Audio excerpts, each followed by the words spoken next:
Yeah, my name is William. I'm from the Netherlands, born in living in the Netherlands. Nice, I nice, work for a robot company. Oh, sick, that's awesome, man. Which way are you going? Yeah. Oh, yeah. I'm Alexandra. I was born in Russia. I lived in UAE, in Spain, and now I live in the Netherlands. And I work for a consulting company. Oh, nice, nice. Hi, I'm Anne-Claire. I'm Dutch, but my parents raised me in France.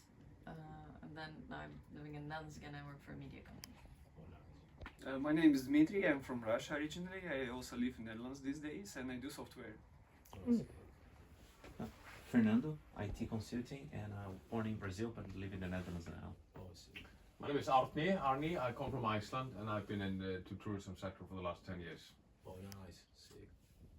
I'm Marco and I'm from Holland and I work for a philanthropical fund. Oh, sick. I'm Vasu, originally from India, live in Netherlands, work for a semiconductor company. Oh, nice. You guys do some awesome stuff. I'm Kara. Yeah. I'm a program manager and I live in the Netherlands. Oh, So, nice. yeah. It's awesome. Also, fun fact, the first guy to invest in my company is a guy from Netherlands. Yeah, which is crazy. So I have an attachment to to Netherlands. How that started off, we used to do homestays. So it's like a thing in tourism where people come and spend like a touch-up experience or whichever area you're in for like a weekend. So he actually came here and he was still like in college at the time, so still young. So he lived here for like I think like a month or something, and then he left and then he came back. He was just like, no, I can't. I need to come back. So he came independently and stayed for like a whole like summer break or whatever, and we became good friends. Even today we still speak, FaceTime. He's been telling me to come over that side, but I've been so busy this side.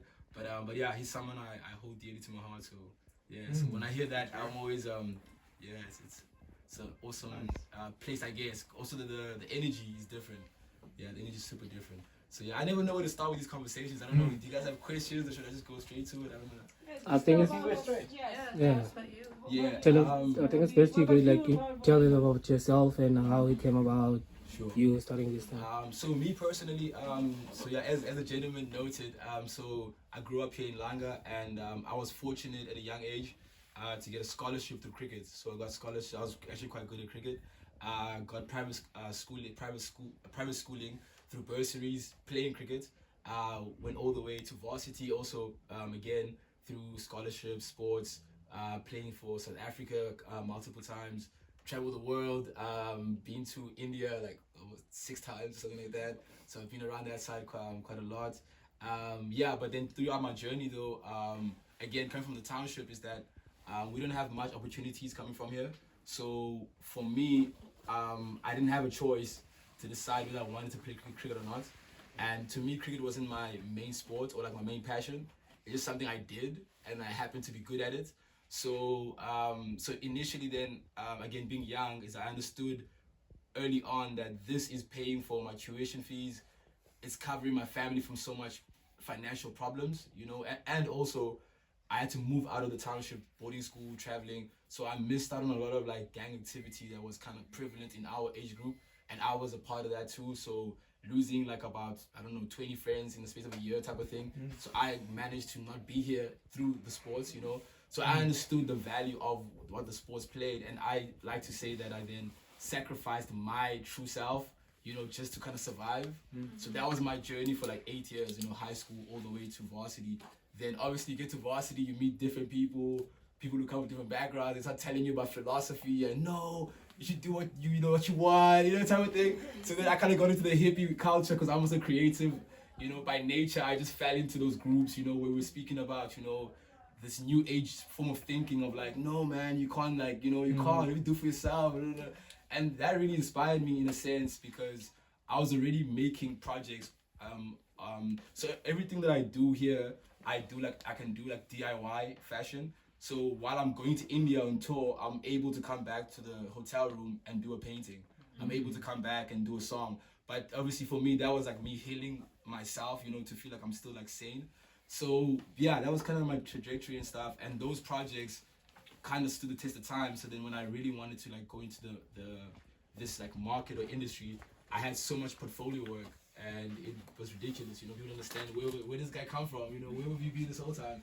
So that's when like the releases happened, and I was fortunate too. Then there's a school called Bridges Academy for Music here, which is actually founded by a guy from also Amsterdam, which is so crazy. So yeah, it's a music school. Also Skrillex is part of the founders of the school. I got a chance to meet him last year, which is also an amazing experience.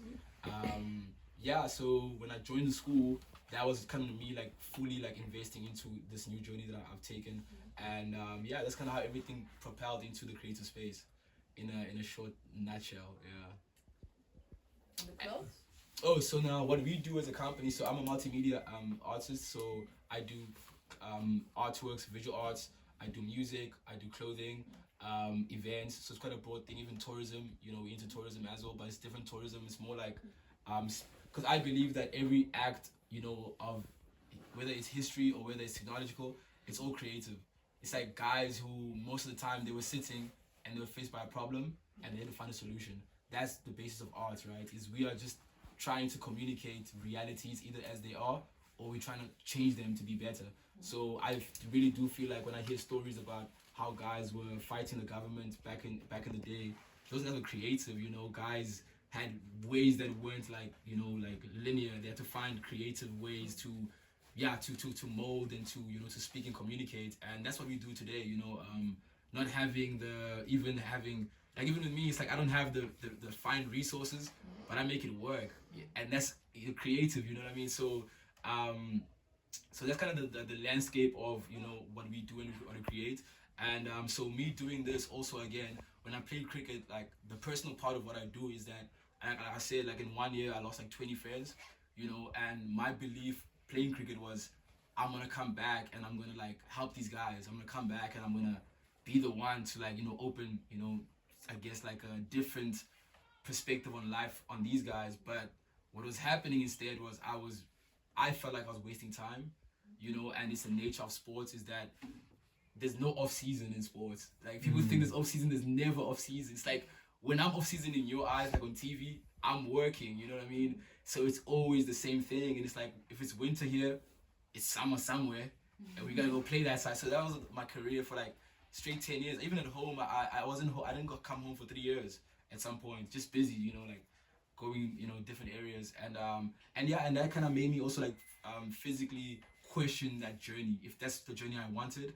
And also I was fortunate because my closest, the captain of South African cricket right now, Tim Bavuma, his family house is 3 houses away from here. So he's somebody who I'm very close with and I could speak to. And, you know, he was honest to me. You know, he was like, seeing the person you are, I don't think this is the career path for you.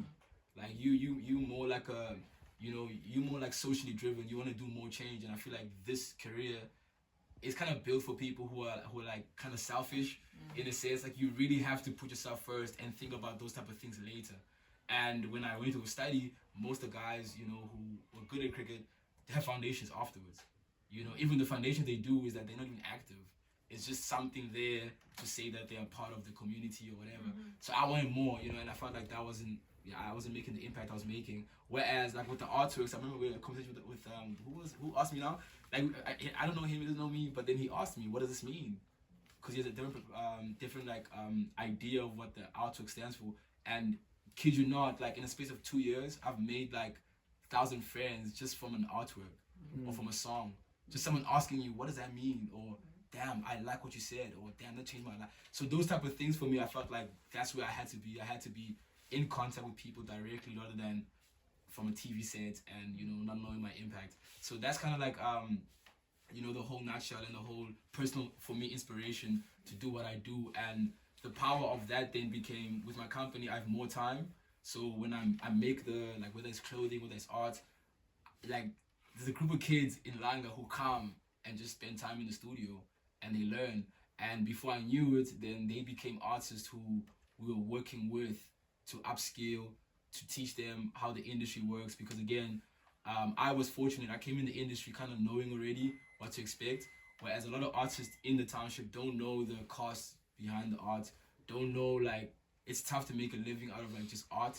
You know, it's a very, very tough industry, but there are ways where you can negate that by just like learning you know, meeting the right people, and I was the one who was doing that with Bridges, with so many other institutions that I've collaborated with.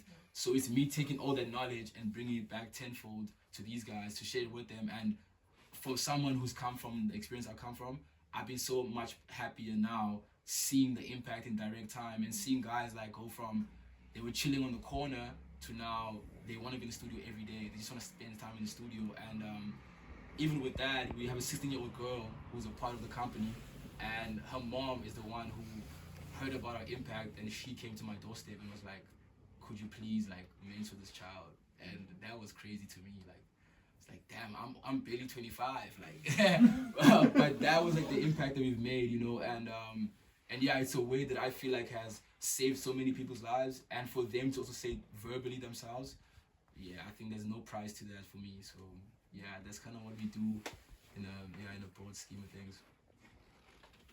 Yeah. You say we, do you have several people with you, or a partner, or as far, or do you work alone, or? Mainly part of I work alone, but what I've done is I partner with a lot of other people who do similar things in my field. Okay. So for example, with events, usually I was gonna do the whole event by myself. So now, also like the other thing that I learned the hard way was most of the time, like because we grew up in a township, we have this sense of like, how can I put this word? Like we have a lot of empathy because we understand how we all struggle, but sometimes like your help can also like deter the person. Yes. So for example, like what I was doing initially was, because I'm overcompensating for what happened to my personal life, I'm now giving people, you know, I'm giving you a position, I'm giving you the hard work, I'm not allowing you to earn it, right? So what then happens in exchange, the person doesn't appreciate it more, and also they can't really do it because there's no like intrinsic like motivation to actually do the things. So now our formula like that we've kind of come up with was, you know, don't give them fish, teach them how to fish. Yeah. Right? So now what had happened was with our events is I'll organize the event and curate the idea, but then there's guys in the township who own companies that have sound. There's guys in the township who own companies that do bookings. There's guys in the township who have vendors. So now instead of me kind of like doing everything, I will then delegate it to different people. And what was so dope about that also was like, I never knew this, but someone came up to me and said, man, you bring an economy. And I was like, I didn't think about that, you know what I mean? For me, it's passion, so like, that comes later on, right? So that was a powerful thing that the person mentioned, because when I realized was, one, we had booked about 30 artists that event, so now we paid 30 artists. There were vendors there who were selling different foods. I had my clothing store over there, there were other clothing stores over there as well. So yeah, there was a sense of economy that was built also within the township. And when it was time for me to go outside, then it was easier because then I kind of had a team. Yeah. So when I went to go propose events, I didn't go and say, I'm going to bring other clothing. I was like, I'm bringing this person, this person, this person. I kind of had a portfolio of people that I already kept in my database of different fields. So anything comes, I'm able to like recommend, speak, tell that person, call that person. And that's what we've become now, is like a tunnel of opportunity. Is we don't sign anyone, but wherever we can help, we're there to assist in any form of fashion. To a point where I met a guy from Ireland. It's not. Oh, someone said Iceland, not Ireland. Iceland. Ireland. It's a similar, but we're a bit more north. So I met a guy from Ireland through the tourism. So he came to me, and he was fortunate because he came during like the summer season. So he got to see our whole thing. Like we had a film screening, we had an event. So he saw the whole thing and he was inspired by it. And initial conversation. So he was an IT developer actually. He worked for a development company. He was like, I want to help you to create a website. So that was the initial conversation.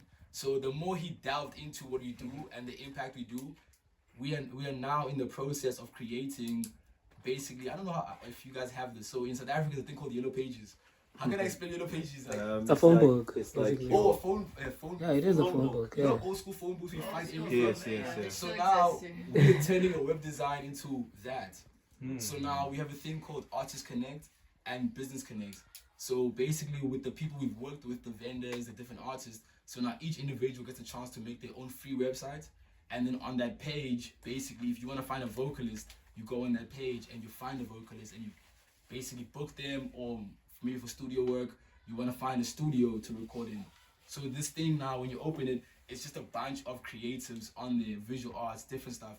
And the nice thing about that, it attracts also like, there's a thing called Cape Town Arts Festival. So they're the biggest people who like basically curate arts around. So they may, and again, it's preview to be in conversations. They were speaking about the struggle of finding artists in a unified fashion. So they were saying like a lot of artists are all sparsed out, and also they can't trust quality. So they are business people who can't come to my doorstep and be like, hey man, play us some music, or can we quality assure what you do. So now with what we've done and our track record now, they've trusted us enough to go, when this thing kind of launches, this will be the area where we'll go and find these guys. So whenever we have events, we need a vocalist. We're gonna trust your thing and get your recommendation and follow and go and see their own personal website and see if they're credible for whatever we want to do. So that's kind of like the thing we've opened up. Even with Bridges now, they've struggled with the intake process.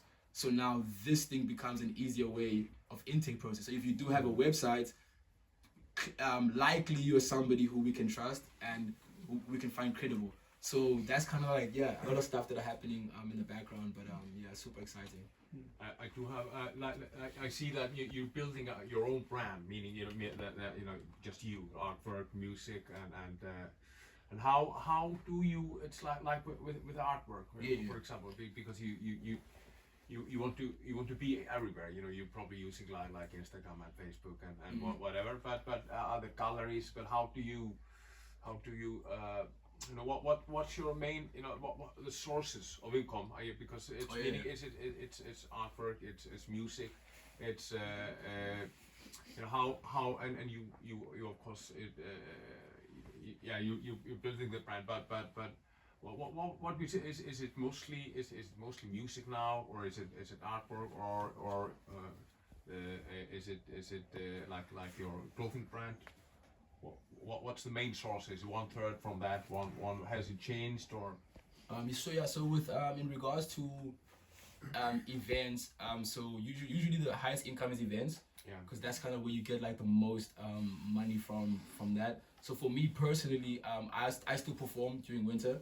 I'm kind of fortunate again, is art galleries are still functioning. So they need opening acts, so I'm always there performing, or even showcasing my stuff. So that's the one that's kind of like has been the thing. The clothing has been for me. So with the clothing also, it's like understanding like it's very difficult to sell a clothing brand. Like you really have to kind of get your P's and Q's. We've been so fortunate again. I think it's the value we've offered is that people now like buy our clothes as a way of like, I don't know how to say it, but it's like affiliation and support. So it's like we've surpassed the thing of like people buy it to look good. Like people buy it in the sense of like I'm supporting you guys. I'm a part of what you do. You know what I mean? I don't know how to really explain that. So now we've been fortunate enough where we've been selling even in winter. Like it's been very odd to me. We were selling shirts in winter and vests, and that's random. But again, I mean, people here, the affordability, they can't afford obviously the jackets, but they'll buy the vest. But the timing of it'll make you wonder, like, no, you don't need this right now. You know what I mean? Like those type of things. So we've been realizing that people aren't really buying, especially people like from like our like township settings. They really are buying like just to be a part of the narrative that we're trying to like portray. So that's been interesting to kind of like analyze that. So clothing definitely has been one. And also myself, I mean, for me personally, I also do like kind of consultancy work. So I'm always like working with someone. Like last week, there's a guy, I forgot his name, but he's a musician from America. So he actually flew down to South Africa during the late 80s. And when he arrived here, obviously it was like apartheid was at its maximum. So he was teaching jazz to black students through the University of KZN. So they did a whole documentary about him, and so they were doing a launch last week. So I was called in there to be a part of that. So I'll just get gigs like that from nowhere, and I didn't have to perform. I was just there as like I don't know how to explain it, but like a panelist. I was just a panelist. We questioned each other, and he liked me so much to a point where he wants to come to Langa. I think in the next couple of weeks to see Langa and Bridges, and the impact. So it's different sources and spaces, to be honest. But I will say though, my only concern has been right now we kind of like we're working at our highest potential, but we don't have a set space to kind of work from. So we're actually now currently working towards building a studio on top here. So we've been so fortunate enough to speak with guys. There's a company called Build It. So I know the story of how those guys secured Build It, and it was in the same sense of, you know, two guys meeting together and seeing a need, but also like the social side of what they were doing was they felt that like a lot of people were struggling to build proper, adequate homes. So they built a company that was giving out good materials to the community. So we had a chance to speak to one of the one of the guys within the company, and they liked the idea that we sold to them. So hopefully we can get to building soon. So yeah, so that's to answer your question though. That's something that when we have the studio, then our income kind of widens up, because then we have studio time. So we've done a lot of calculations on this, but like in a day, for example, you can make about like 10 grand just from studio time. And then also we are fortunate that we work with people from outside. So you're gonna get that if you go to maybe town, a studio session might cost you 5 grand to work from. So now you already know my portfolio and what I do and my capabilities and the type of work that we do at a half a price. So that's kind of also like us cutting the line and taking away clients from them. And then also we're in process now of getting, because we have an NPC side of the company. So through Bridges of Music, there's a guy there who's a sound engineer. He does ads, adverts and soundtracking. So when we were speaking to him, he was saying that the culture had shifted like 5 years ago, that they want to work more now with guys who have like BEE accreditation, which means like companies that are black owned or companies that have black people in the functioning of it, and we kind of have only black people. So even that is like there's so much that we can get to, but I do feel like having that space would be so much easier. If even for the clothing, I mean, it'd be nice people to walk in and there's like a showcase and you can just look through, buy if you want to. So that's kind of the thing where we don't have to go to events all the time and set up and have people buying in that fashion. They can be in a location where they can come in to showcase, to view. Even for our tourism, it'd be so much easier when there's like a base area where they can just come in and chill out there. So that's the immediate goal at the moment. And I understand why you're doing well, and you taking all the opportunities, because you're full of energy. Thank you. Appreciate it. Do you ever sleep? Not really, actually. Not really. I struggle with sleep, but I slept. Also, like for me, sleep is a myth, because like, for example, this whole weekend, right? I slept the whole weekend. Woke up on Monday like I had a hangover. I didn't know why. I was like, maybe I shouldn't sleep. I'm joking, but I always try to sleep in between. I always try. Yeah, but it's a bit tough, because like I'm inspired by different things, by weird things. Sometimes I'll think about something that happened 5 years ago, and then I'll be like, man, let me actually zoom into that. So it just comes from different experiences, and it's interesting, super interesting. Seeing this passion and energy is actually quite inspiring, and I believe that when you see a challenge, you immediately go into how can I solve this type of thinking. But what currently, if you would list down as a bullet point, what will be your main challenges for you to do what you do? So I'll split it in the middle. So for the company, it's definitely like we were speaking about it now, having the space, right? So that like the income now doesn't become an external thing, but becomes internal. You know what I mean? Where you don't have to wait for a phone call or wait for a gig or something. It's like that is operating no matter what happens, and then the extras just add on top. So that's definitely one. And then challenges. So challenges on the other side, also working with like the up and coming artists. The unfortunate reality is most of these guys don't even have a phone. You know what I mean? So it's very difficult to, because what I realized too for myself was, when you do this type of work, is that you have to have a way to connect it back. So for example, if I meet you, let's say we meet at an airport, I can't take you home with me, but I can maybe give you my WhatsApp number, my Instagram, my website. You know what I mean? I can find a way to connect. That's what I've done, is that I'll meet people and we'll grow a rapport over maybe a space of a year. And only after a year or 2 years, they might be like, hey man, I was thinking about what you did. I want to add, maybe help here, or I want to introduce you to someone else. So now these guys, they lacking that right now. Is that we're putting them on stages and on platforms and stuff, but they're not really like taking the full opportunities fully as they could, you know. So that's been a struggle, you know, on our end, and even through the website things. I was speaking to the guys from Ireland. I was telling them the same problem. I'm like, guys, this is amazing, you know, but half these guys don't have a phone, let alone a laptop, let alone Wi-Fi. How can we make this happen? You know, it's not gonna be easy, because it sounds easy, right? Because I mean, I'm like, I sent you a link and you do your website on your own, done. But it took us like 6 months to get across to like 20 artists. Wow. And they couldn't understand. For them, it was like, ah, dog, what's happening? I'm like, yo, guys, like I have to do it, yeah. I have to sit with my laptop. The one time was a week. You know, my laptop and everyone, one, done, next. Like that, like, you know what I mean? Like literally. So that's the other thing, you know, in regards to working with the artists. It's like understanding the limitations too, you know, and how can we maximize, you know, what they have and try and make the most out of what they have. So it's been really difficult. But the one thing we did was take content. So when they perform, I'll take a video and then I'll open a TikTok for you, and then I'll post that video on your TikTok. So we leave it there. Because again, like also social media is a weird place, is that people don't really care how long you were on there. It's as long as there's a landing page.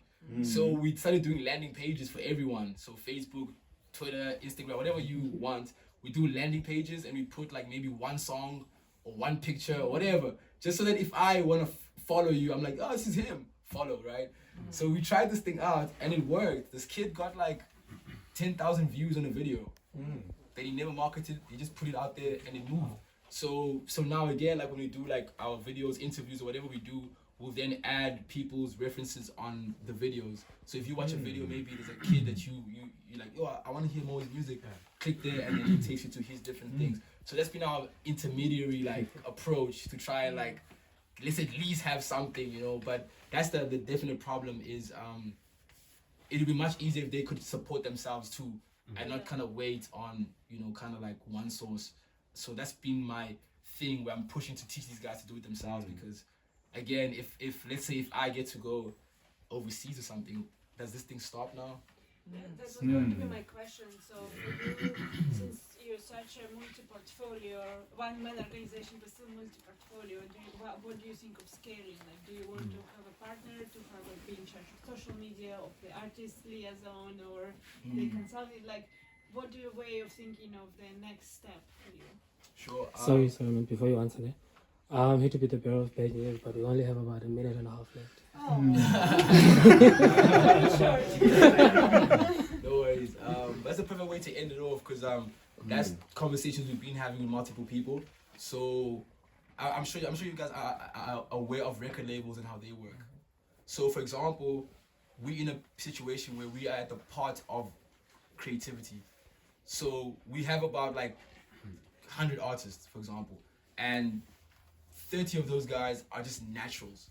Like, you just know when you walk in the room, that guy is special, right? So now, without even like wanting to, but now we're in a position where we can either sign these guys, we can be a record label, we could be a talent agent, whatever. So there's so many theories that we can follow, right? But one of my things is, I don't really like signing people, you know, because for myself, again, I'm such a hybrid individual, where I mean as in like, today I might want to do this, tomorrow I might wake up and want to do this. So sometimes contracts mess up those things. That's why people fight all the time and there's lawsuits, and it's only because like you can't sign creativity.